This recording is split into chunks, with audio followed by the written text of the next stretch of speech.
So Tyler the Great Warrior is a card that's been hailed in the Yu-Gi-Oh community as one of the holiest of all grails in the TCG. There wasn't too many pictures of it online until very recently, when the owner, Tyler himself, decided to announce that he's going to be publicly auctioning it off on April 19th, 2023. This card has created a huge amount of drama and a lot of buzz in the Yu-Gi-Oh community. So in today's video, we're going to be talking about the lore of this card, as well as what I think this card will go for. So without further ado, let's get into it.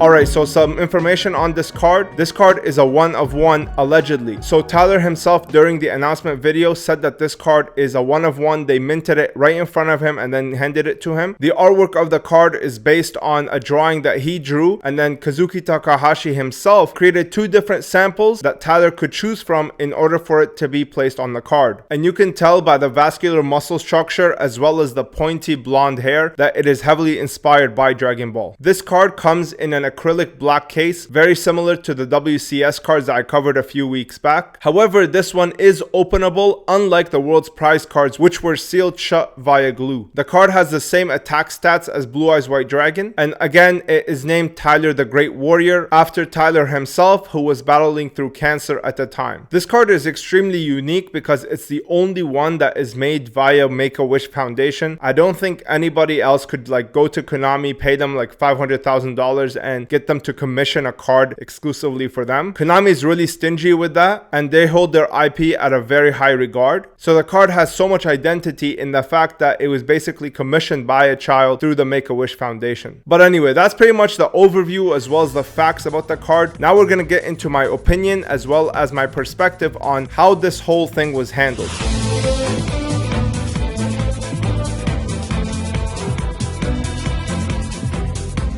The first thing that I want to address is people saying that he shouldn't be selling the card. Whether he should or should not be doesn't really matter, as it is his property and nobody else can tell him what to do with it. Now, in terms of the actual sales process, this is where I actually have a problem. So obviously, if you've watched the video, you know that the card was removed from the acrylic case and then sent off to BGS to get graded. There is a lot of mistakes in this process, and in my opinion, it was done very amateurish. The first mistake was removing the card from the case. Now, personally, I do believe that this card was removed from the case beforehand. This is not the first time it actually left the case. Some proof of this is obviously the back scuffing on the card when they took it out of the case. But not only that, you can actually see that when they were unscrewing the case, you can see that the screws were actually on the front of the card and not on the back. When they hand out these prize card acrylics, the screws are always placed on the back in order to protect the presentation of the front. The bolts that are decorated with the flower design are usually always on the front of these prize cards, and you can actually see it in the original picture that they aired when he first won the card. You can see that the front of the card has these bolts on the front, while in the video you can see that the bolts are on the back and the screws are on the front of the card. This means that the card has been unscrewed and removed before, which makes sense as to why the card has damage as well as back scuffing, which also makes sense because you can't really expect a child to keep this card encased in the acrylic for like 15 years plus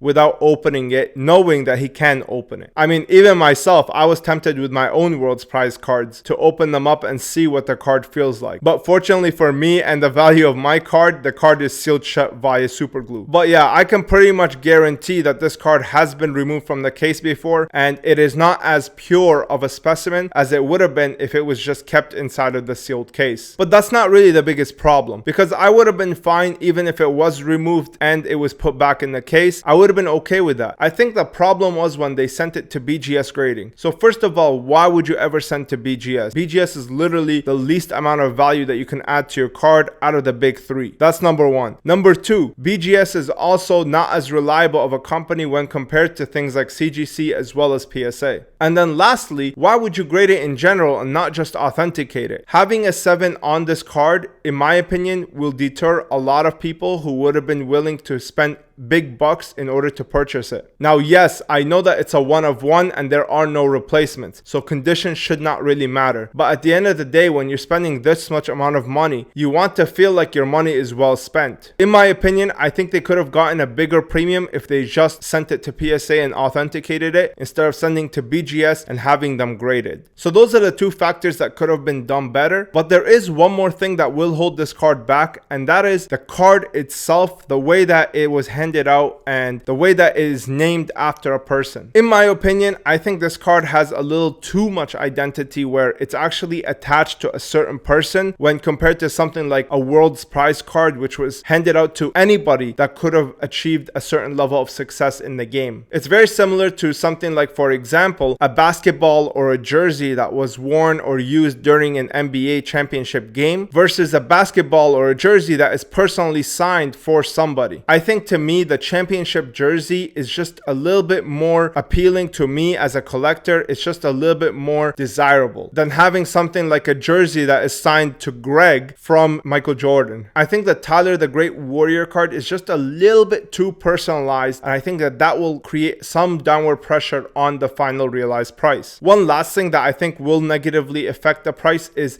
just the card artwork itself. It doesn't feel like a Yu-Gi-Oh card. Like if you take a look at the artwork, it looks a little bit more like those Orica cards that you find online. I know it's not, obviously, but in my opinion, I think it has a little bit of that vibe. But those are the only negative points I have to say about this card. I know you guys think, oh man, this guy must hate this card. Well, I have a lot of positives as well, so let's get into those.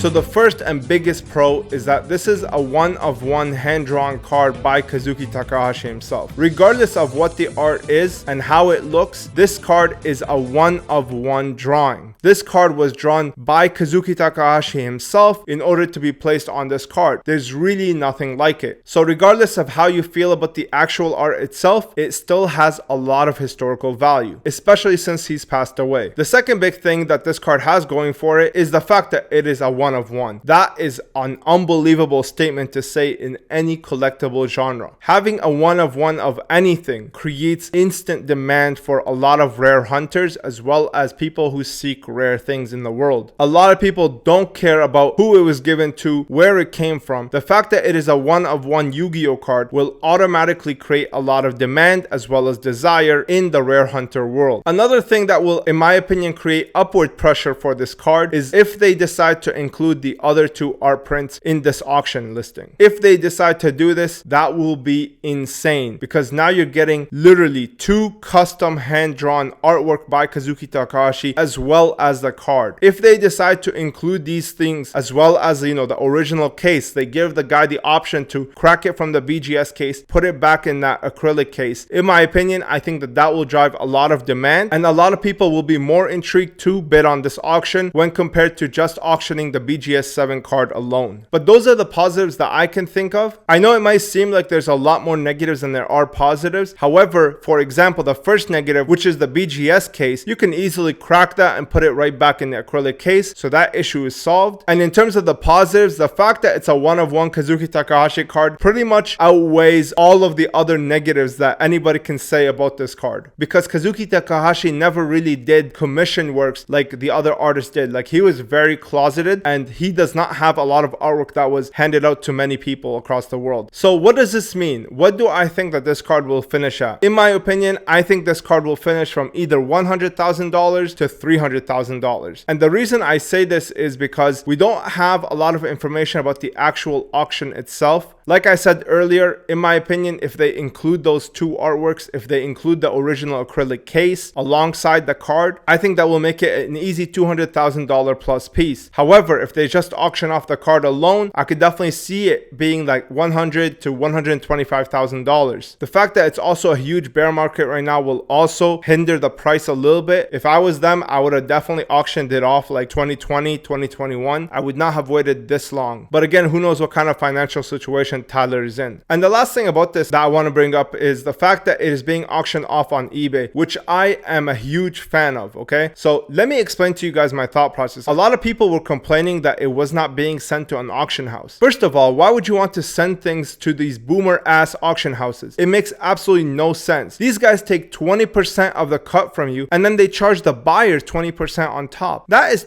40% that could be in your pocket. eBay fees are capped at $300 once you pass the $3,000 mark. If this card sells for $100,000, that is an extra like $15,000 in the seller's pocket, and the buyer will also pay 20% less than he would have paid on an auction house. To me, it just does not make sense to send anything to auction houses. I think that they are way outdated. They don't really do a good job. And if you want to maximize the value of your sales, I would definitely go to eBay. I'm one of those people who only buys on eBay. I will never pay 20% boomer premium. For what? Like, what are you guys doing for me that I have to pay 20% on top of the realized price for? Like, it's like, it makes no sense to me. I'm a big advocate of using eBay. I like eBay. I like the way that they operate, and I like that the fees are capped. If the seller sells the card for $100,000 on eBay, he will have to pay basically around like maybe $5,000 in fees. If he sells it on heritage auctions, he's going to have to pay around $20,000 in fees. It is absolutely ridiculous. Do not send your stuff to auction houses. Send them to eBay. They have way more exposure. Most people who buy and sell are usually on eBay. They don't really go to auction houses like Heritage Auctions or PWCC. But rent aside, I actually really like this card. I think that it will do great on the open market. Do I think that this card will go up for sale after it sells here? Absolutely not. This card is going to go to a huge money bags owner and will not leave his hands for at least another 15-20 years. I personally will bid $50,000 and then after that tap out. I don't personally have the resources to be able to compete with these guys from like Dubai and China and stuff. But let me know your thoughts. Do you think this card will eclipse $300,000? Do you think it'll be under $100,000? A lot of you guys that are saying it's going to hit $1 to $2 million,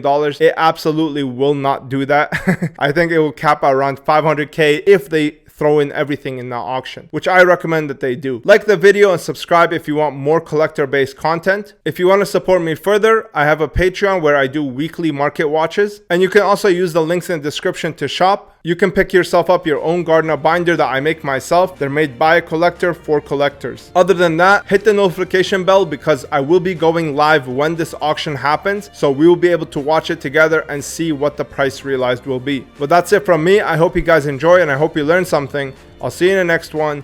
Peace.